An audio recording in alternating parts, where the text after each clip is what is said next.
gurmeessine waldaa dargaggoodha nama 40 qurxummii qofarratti asirratti gurmeessine piroosesa isaanii xumuraa irraa bidiruuwwan bituudhaaf dhaabbata bishooftuu jiru wajjin baatu jiru wajjin warra bishooftuu jiru wajjin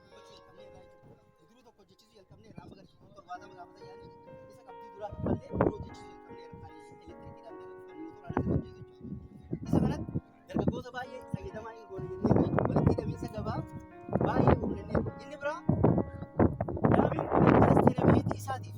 gara fuulduraa kimti dhuftee akka hin guunne daaga qabeenya uumamaadhaa as duubatti hirkaniiwwan baay'ee hojjennee iddoon qoqqan mukkeen kan irraa kaasne daaga akka hojjennu gaarran kanarratti daaga akka hojjennu as gadiinis daaga akka hojjennu hojii manaa godhannee fudhannee gara fuulduraa karoora gadi keessa galfannee kan itti deemaa jirudha. Isa kanaan gaa carraan walitti hidhamiinsa gabaadhaa uumamuufi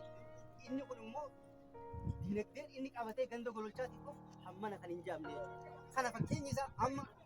namni baay'een Suudii tattaa'ee Ameerikaa tattaa'ee asitti lafa nuu bitaa jee namni baay'een asitti nutti galaa jiru namni baay'een kun immoo carraa magaalummaa ganda kanaa baay'ee dabalaa jira kun immoo akkasumatti fayyadamummaa uummata keenyaa kan mirkaneessu waan ta'eef isa kana ammas daballee carraa kana faana itti dabalamanii dhufan fayyadamnee akka mootummaatitti hojii hojjechuu qabu guutuu ni hojjenna kan jiru asumatti karaa kana hawaasaa ishee galuun barbaada faayidaa garagaraa ogeeyyiin teeknikaa immoo wantoota daamii kanaa wajjin wal qabatan dabalanii isin kaasuun faayidaa garagaraa